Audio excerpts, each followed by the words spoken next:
Hello friends and welcome back to a new video. I have been having the roughest the roughest time lately with my mental health. I've spent a lot of time kind of just being really sad and empty, but it's fine. It'll probably pass. Um, yeah, I thought this week we could film a little vlog all about my planner. As you may know, I use the hobonichi techo planner, which is a cute little A6 size daily planner. And to be quite honest, I haven't been using it, okay? For example, I made a grand effort this week to use it. That was July 11th, okay? And then I stopped using it. And then I used it again for like a day on the 25th, and then I didn't use it again. You know? So I thought I would try and make a grand effort to actually use my planner. I tend to not use my planner when I'm really like stressed out, or if my mental health isn't great, or if I have just a lot of stuff on my plate. I end up not using my planner, which kind of doesn't make sense because you should be writing down a list of everything when you have a lot on your plate, you know, right? You should have like your whole list, but instead, when I'm really overwhelmed, I tend to just keep my list in my brain, and then having it all in my brain kind of makes me more stressed out. So, yeah, we're hoping to actually get some use out of my planner this week and hopefully restore a little bit of sanity to myself. It is an in-between week. I've talked about this before. In-between weeks are what I call the weeks that are like the bookends of the month. So like the end of one month and the beginning of the next month. Usually those weeks I have like kind of empty. So hopefully we'll still have stuff to do, but also hopefully we'll be better about resting. I have a couple little goals for this week. Um, I have my ceramics class, which I don't remember if I talked to you guys about, but I started taking ceramics at the Y in Manhattan, and it's been really fun. So I have a ceramics class today, and then I am hoping to go to at least 1 or 2 studio hours this week, which are like during the afternoon, so that I can make more stuff. So though I have those goals, I'm hoping that I will not be overworking this week. I'm gonna try very hard to stop working. I think normally my cutoff time is 9 o'clock, but because I've been feeling so overwhelmed and tired, I think I'm gonna set my cutoff time to like 7 o'clock, and see if that kind of helps me a little bit. So we're gonna have that goal, and then yeah, so those are the main goals. I want to go to studio hours. I want to not work as much, hopefully this week, so that I can restore a little bit of sanity. And I want to actually use my planner this week. So yeah, I thought I'm gonna switch this to an overhead shot so we can plan together, and we'll see how the week goes. Yeah, also a little crafting update. I have been working very hard knitting the cardigan that I've been working on, and I have finished the body of this cardigan. And so now I just have to do the sleeves and the ribbing. I'm hoping I have enough yarn. This is probably the first time where I've kind of started knitting something and I'm like, oh, I don't actually know if I have enough yarn, but hopefully it will be okay. I'm really liking how it's turning out, and it fits, which is great. So yeah, we're gonna be working on this during this week too. Yeah, okay, so let's get into planning, and let's get on with our day.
I met an old man. I said, tell me your story.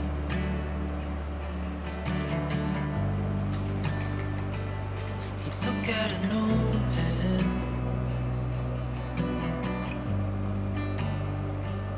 and wrote something for me.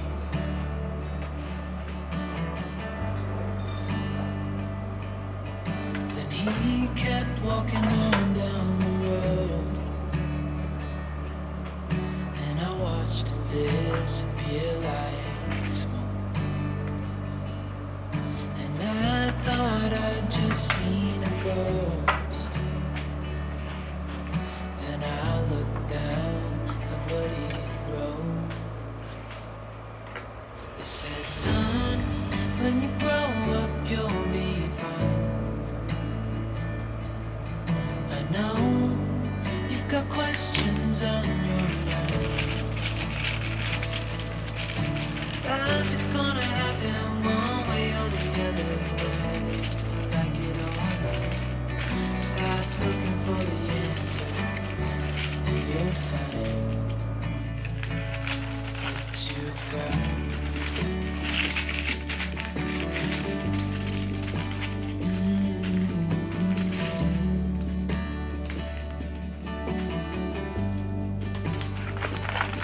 I met a young man,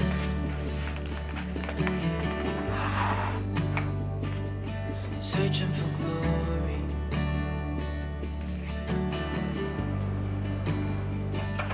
I took out an old pen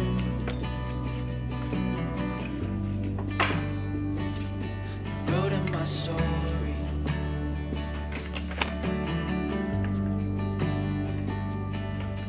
Then I kept walking on down the road. When the time is up, it's time to go. I pray he reads what's on the note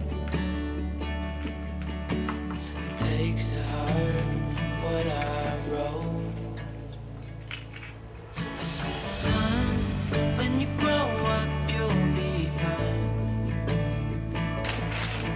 I know you've got questions on your mind. Life is gonna happen one way or the other, whether you like it or not. Stop looking for the answers, and you'll find what you've got.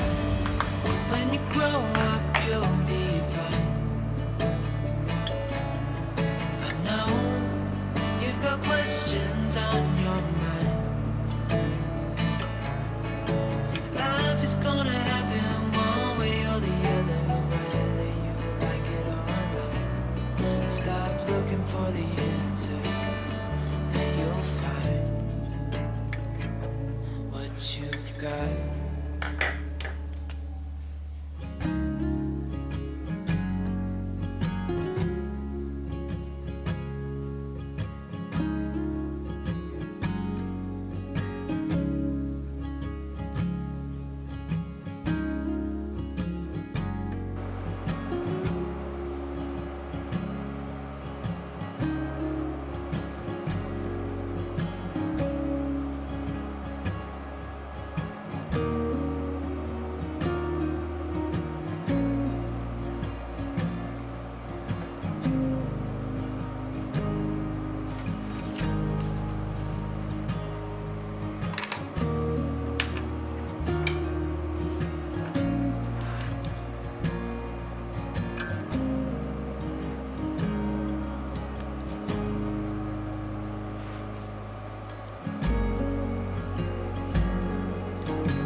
Hi friends, it's voiceover CC here. I hope you're all enjoying watching me plan and vlog my week so far. This particular week was definitely a really rough one for me, as I was kind of in a bit of a depression pit for most of it, and I spent a lot of it trying my best to still get the bare minimum of work done while attempting very hard to drag myself out of said depression pit. I don't really talk much about my anxiety and my depression here on the internet, mostly because I want to create a peaceful and joyful space for you and I to hang out in. But these feelings are quite real and something that I have to deal with. So I thought if I talk to you about it a bit, I might feel more okay about them, and you might also feel less alone if you experience these moments like I do. So I've spent a lot of the past years of my life kind of yo-yoing back and forth between feeling alright and these feelings of extreme apathy and nothingness. And these past 2 weeks have felt especially rough. I think I've stretched myself a bit thin these past few months. You might have noticed in my vlogs, I don't know. And while I normally have hobbies I like to fall back on during my free time to help me find time to relax, I haven't even really been interested in engaging in those hobbies. For example, this entire week that I vlogged, I was really good about ending my workday as planned at or before 7 p.m. And then I'd eat dinner and then just kind of check out mentally and sit on the couch and do nothing, or like scroll on TikTok or scroll on Pinterest, but not really be seeing anything, you know? I didn't even have any energy to play a game, so I'd like start up Stardew Valley, and then I'd get overwhelmed by my farm and all the tasks I had to do. And then I'd immediately close the program. Like I wouldn't even play a day. It's why I managed to do a lot of knitting this week, actually, because knitting is very autopilot for me. So I don't really have to think or be present while I knit a lot of the time, especially now that I've been knitting the sleeves of the cardigan that I'm working on. The sleeves are all stocking net stitch, so it's like really autopilot. Whenever I'm feeling like this, I get really scared that that's how I'm going to experience life forever. It feels really hard to dig myself out of this apathetic, empty hole that I'm in, and I'm scared that like forever I'm just going to be this empty and this apathetic. So I spent a lot of this past week kind of crying a lot out of that fear. So it's been a couple days since I filmed this vlog, and I feel more okay now, even though I'm not quite fully out yet, and I wanted to chat about things that have helped. So first, my ceramics class on Monday was the first time I felt more normal after what felt like a really long time. I think because I was outside of my home, and I was spending time in a class just chatting with my classmates and concentrating really hard on trying to throw some things on a wheel, I was able to feel really present in the moment. I was spending all my energy concentrating on trying to center clay and pulling walls. I'm very bad at pulling walls, and make items that could turn into something usable. So it really helped take my mind off of all the things that I was feeling pretty anxious about. So next, because I felt better after my ceramics class, I made a mental commitment to show up to open studio hours, which I did on Thursday.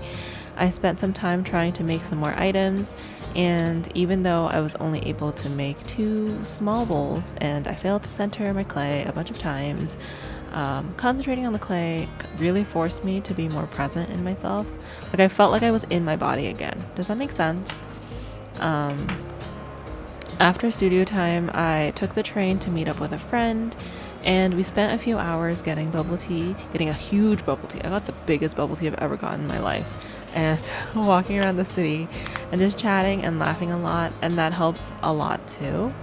It's funny because I'm very much an introvert.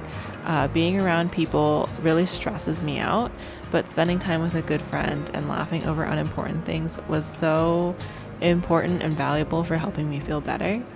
And I'm pretty sure it was the most I'd laughed in like weeks. And it sounds silly, but just the act of laughing made me feel lighter.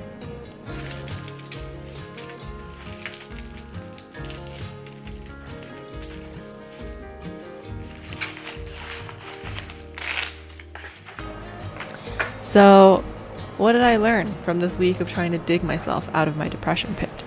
A couple things. I learned that disrupting my daily routine and escaping my desk helped, but sitting on the couch staring at nothing didn't help. I learned that laughing and joy might really be the best medicine.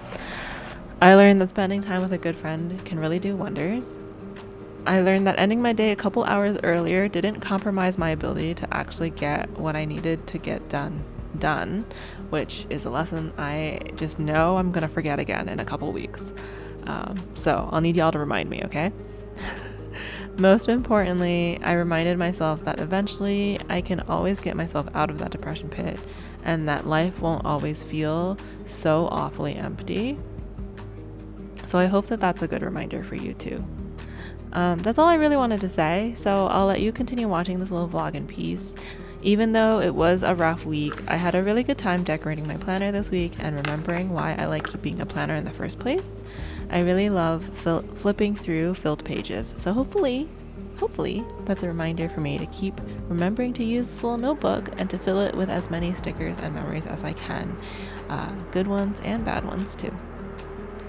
As always, thank you for watching my videos and for being part of my cozy little space on the internet. If you liked this type of planner vlog hybrid video, let me know in the comments and I'll definitely make more. Don't forget to subscribe if you want to see more of my content. A huge thank you to my patrons for supporting me and keeping me fed and watered and housed. I love you all. I'll see y'all soon. Bye everyone.